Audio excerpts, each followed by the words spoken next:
What's up, my loves? Welcome back to my channel. My name is Jae, and guys, it's been a while since I've done a horror movie video. Guys, if you've been with me for a while, you probably know that I am a little spook sister. It is Spooktober every single day of the year for me. And I just wanted to wrap up my 2019 favorite horror movies. And just to clarify that these are movies that came out in 2019. And oh gosh, we have had an exceptional year in terms of horror. Am I right? 2019 was a big year in horror for me anyways, just because I started doing stuff on YouTube that involved a lot of horror, and just I did a lot of rewatches and really catching up with the genre, and I am just in it with a force.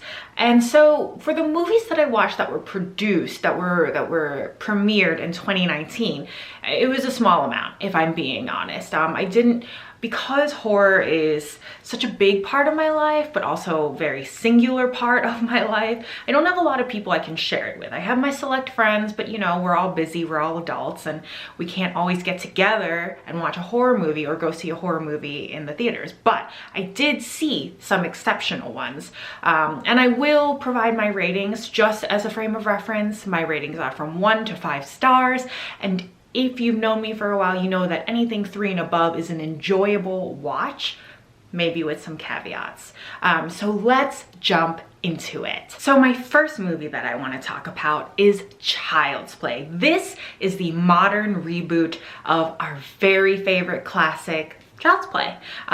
So this is a modern take on the, I believe it was in the 80s, maybe late 80s, Child's Play. So if you remember, the original Child's Play involved a serial killer who, as he was dying, did some sort of black magic spell so that his soul would be transported into a doll and he could carry on with his murdering spree.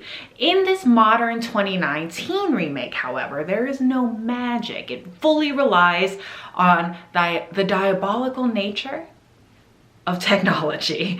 So in the 2019 Child's Play movie, we follow Karen and Andy. Karen is a single mom and her child is Andy.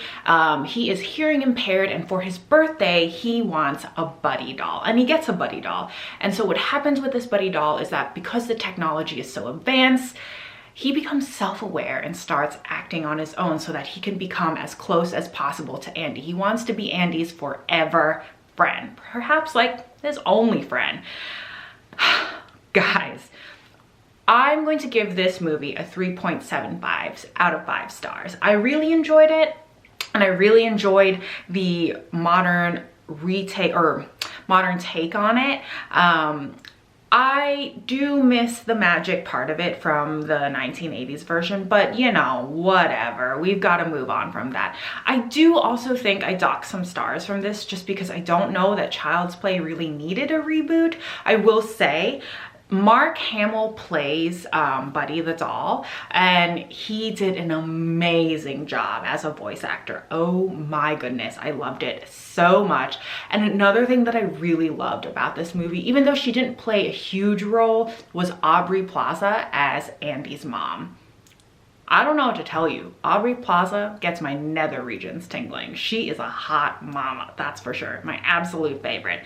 So I loved Child's Play. My next movie that I want to talk about is Crawl, that came out in 2019.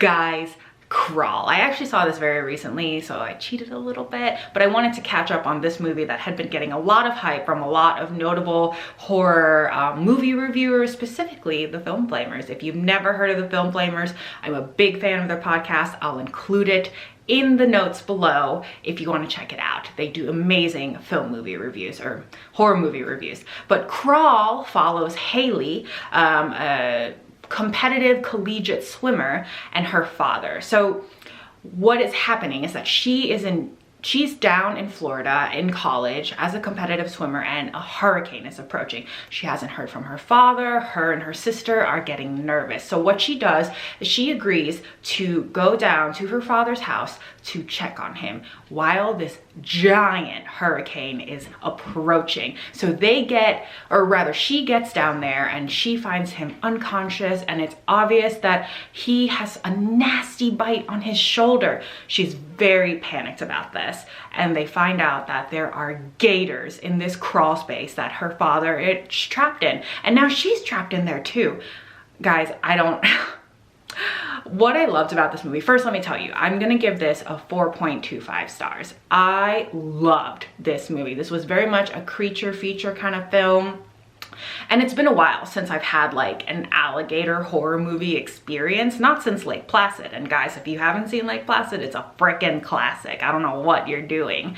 But I love this movie because it does deal with small spaces, claustrophobia, and the tension is palpable. I loved it. And also it dealt with sort of like the coming together of an estranged father and daughter and repairing their relationship. So I kind of liked that bit, but really the gators were terrifying. And I don't know if you know anything about gators, but they are scary. And as someone who lived in Florida for over 7 years, the combination of hurricanes and gators, that's pretty real, guys. Like, Florida gets hammered by hurricanes all the time. I remember as a kid, we definitely had a lot of like hurricane days instead of snow days. And gators in Florida, they're like deer.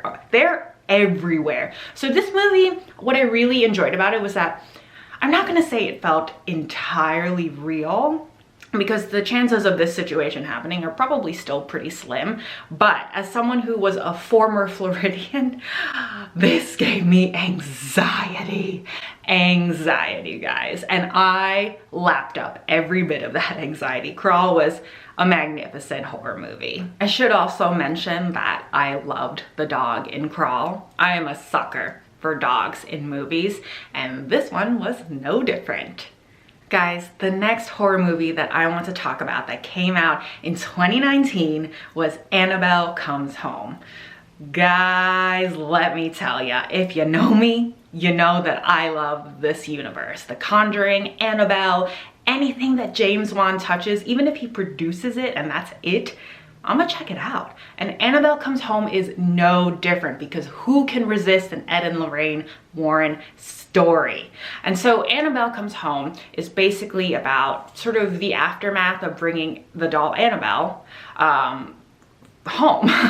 I don't know how else to put that. But basically, Ed and Lorraine Warren, after they solve the case of Annabelle and the nurses that had her, they bring her home, they put her in a sealed case, and they sort of just leave her there. And they go on one of their trips again, leaving their daughter Judy home with their babysitter Mary Ellen. And then Mary Ellen invites her best friend Daniela over, and because of course they're teenagers and idiots, trouble ensues. So Daniela, the best friend of the babysitter Mary Ellen, had her father had recently passed away, and so she's very interested in Ed and Lorraine Warren and their dealings with spirits, because she is very interested in communicating with her father. So she's very drawn to Ed and Lorraine Warren's treasure trove of cursed objects. So she sneaks down there, of course, touches literally everything because she's a dummy. And then she leaves the case of Annabelle unlocked. She just leaves that bitch unlocked. And of course, just havoc is wreaked throughout the house. Scary things ensue. And guys, there was a part that involves a ghost and some coins. I won't tell you any more than that, but I shrieked. It has been a while since I let out a full-on adult shriek. I'm not even kidding. That part messed me up, guys. But this movie was fantastic for so many reasons, because it involved so many of my favorite aspects of a good horror movie. Hauntings, houses involving hauntings, family lineages, just, you know, family backstories. I don't know why I'm drawn to that. I just am. And then cursed objects, ghosts that involve those cursed objects, and then legends. There are like sort of almost urban mythical legends that happen in this storyline in Annabelle Comes Home, and I really dug that.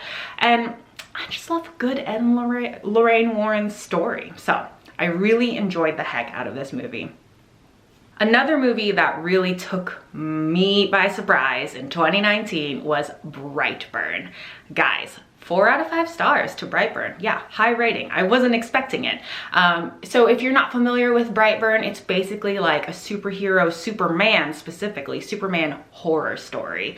So we follow a couple, Tori and Kyle, and they have trouble conceiving, and suddenly sort of a asteroid crater, or not crater, asteroid thing drops out of the sky, crashes in their backyard in the town of Brightburn, and turns out it's an alien baby, but it looks like a normal baby. So they're like, oh, let's raise it as our own. Because that never got anyone into trouble before.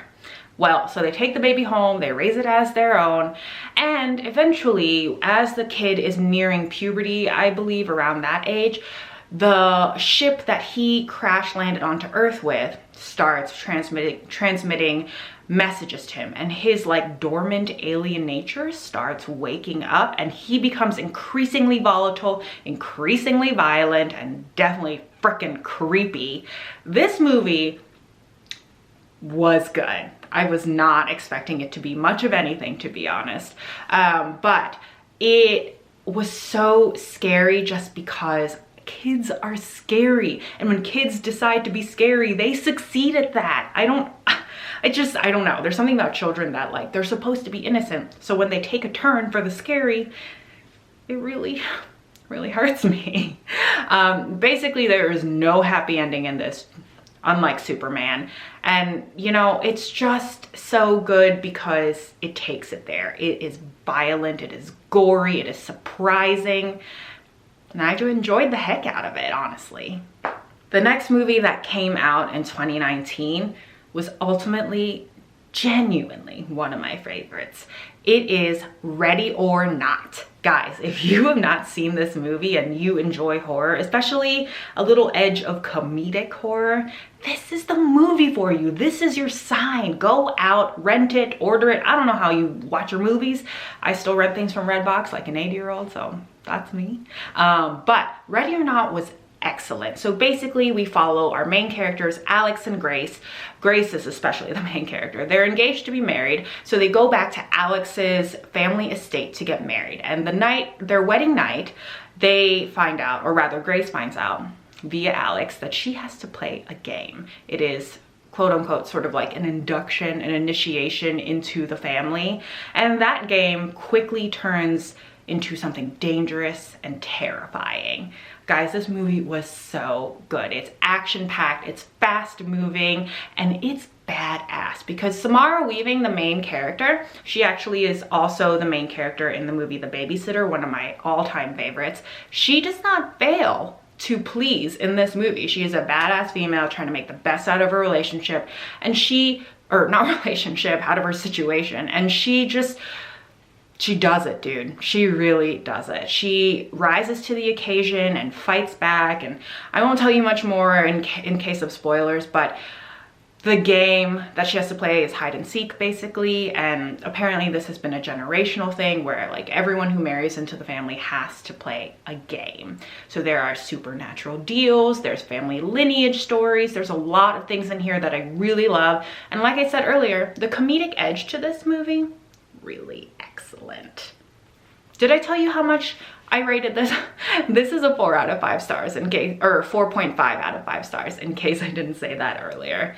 I am a mess. The next movie that came out in 2019 that I really enjoyed and honestly it was really highly anticipated for me was Scary Stories to Tell in the Dark.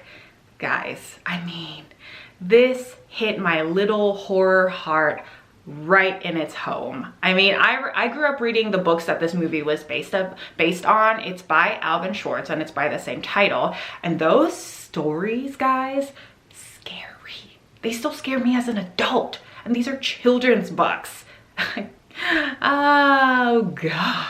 So Scary Stories to Tell in the Dark basically follows 4 teenage, not quite teenage, they're like tween friends, sort of a ragtag bunch, kind of reminiscent of the kids from the It movies, and they sort of decide to explore a local haunted house that used to belong to the rich Bellows family, and they find a hidden room that belonged to the daughter of the Bellows named Sarah Bellows, and they find her book of horror stories. And as time moves on, they realize that these horror stories in Sarah Bellows's book are coming true. And the stories that come true are the stories from Alvin Schwartz's books, Stories to Tell, or Scary Stories to Tell in the Dark. This name is so long, I can't say it. You would think they would find a more succinct name, but no. I loved this movie for so many reasons. I'm giving it a 4 out of 5 stars because almost no movie lives up to the book, but this one does the best it could in the sense that it really captured that sort of childlike terror and wonder in the movie, but it also would still appeal to adults because it is very scary. I thought it was scary. There are a lot of jump scares, there are a lot of creepy moments where I was just cowering in my movie theater seat, and it was so good. And because Guillermo del Toro was involved in it, of course, the optics of the movie were very beautiful, very atmospheric, very Halloween-like, lots of dark tones, and just incredible imagery. I enjoyed this movie so much. It got a bad rap, but I think mostly because the books were so beloved by people that almost no movie can live up to it. I did feel like it left an open ending so that there might be more movies, which I'm into because there are more books. So I loved Scary Stories to Tell in the Dark. The next movie I want to talk about was It Chapter 2. This came out in 2019 and it was an incredibly highly anticipated release for me. I loved It Chapter 1 and I could not wait for this sequel to come out. Now, I'm going to give it a 4.5 out of 5 stars. I thought it was an instant classic for me because it had the whole package. And in case you're not familiar, we basically follow the kids from the It Chapter 1 movie. Now they are adults and they're going back to Derry, Maine to finally deal with Pennywise the Clown for good. I really loved this movie because I felt like it was the whole package for me. It was scary, it was funny, it had a really good plot line, really good stories that were told, and I felt like the character development for a lot of the characters were really well done. My only real complaints was that one of the main kids, now adults, Bill, played by James McAvoy, he was sort of lackluster. And it's strange because James McAvoy is such a big actor, and for some reason I thought he would really bring something to this character of Bill, but I don't know, maybe he didn't get enough screen time because I feel like they really focused on Richie and Eddie, yeah, and maybe one other character, but I feel like Bill didn't get a lot of screen time. And that brings me to my second point. One thing that I really loved is Bill Hader. Guys, I love Bill Hader as an actor, as a comedian, as it is, but coming in to play Richie in the It Chapter 2 movie, so good. So good. And then Eddie, I don't know the actor's name. I should have looked it up. I'm sorry. But Eddie's role in the movie was a lot bigger than I felt like it was in the Tim Curry version of it, and he just did so good. He had a lot of comic relief moments that were like scary but also funny, and I really enjoyed it. And that was the best part of It Chapter 2, is that it was a long sort of epic sweeping horror tale of, you know, fear and trauma, but there were a lot of moments where your mind could take a break and just enjoy the movie and laugh a little bit. A lot of people complained about the length of the movie, but I really didn't have an issue with that, honestly. I didn't notice how long it was. A lot of people complained about sort of the unnecessary insertion of like gay love stories in there. I also didn't have a problem with that, but you have to realize I'm coming at you with this review as someone who's never read the book by Stephen King. I've only seen the movies and I enjoyed them. 4.5 out of 5 stars, guys. The last movie that I want to talk about of 2019 that I really enjoyed was Midsommar. Last but not least, guys, this was a doozy of a movie. It was directed by Ari Aster, and if you know me, I love Ari Aster. I loved him for what he did with Hereditary, the movie. I love that movie so much. I love it even more over time as I think about it and dissect it little by little. Yeah, I'm just a big fan. And Midsommar, no different.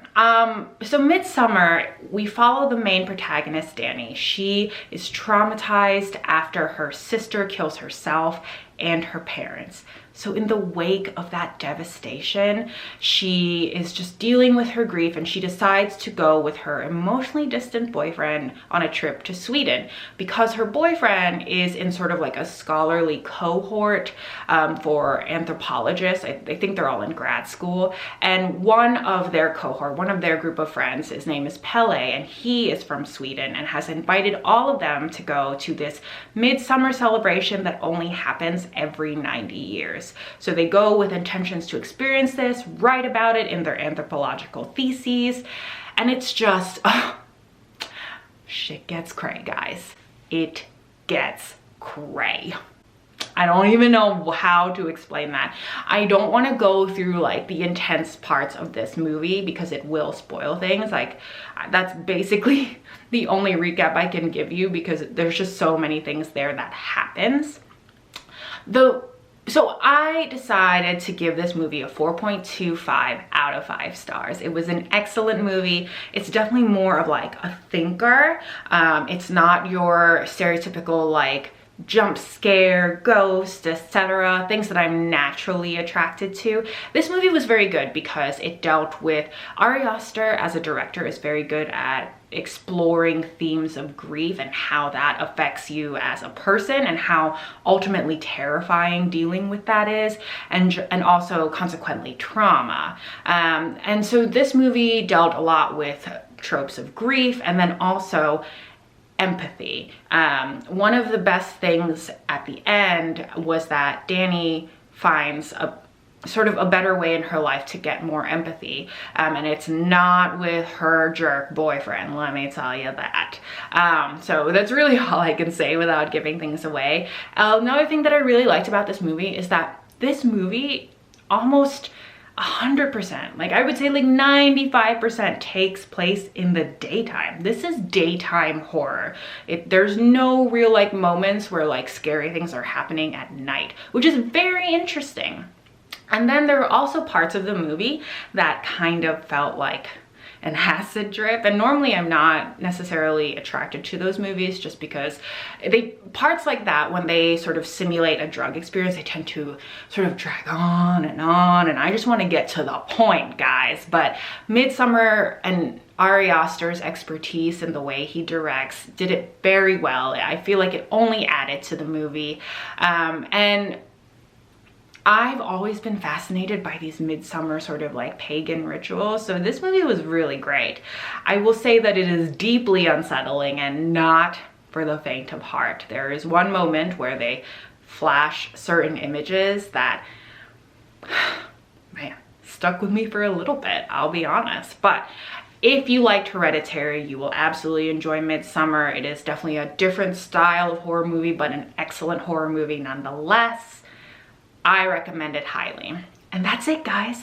That is my 2019 best horror movies. I hope you enjoyed this video, guys. And if you did, feel free to like the video, comment down below what movies you enjoyed in 2019, whether it was made in 2019 or not. And also don't forget to subscribe and hit that notification bell so you always know when I've got good things coming to you. Bye, y'all.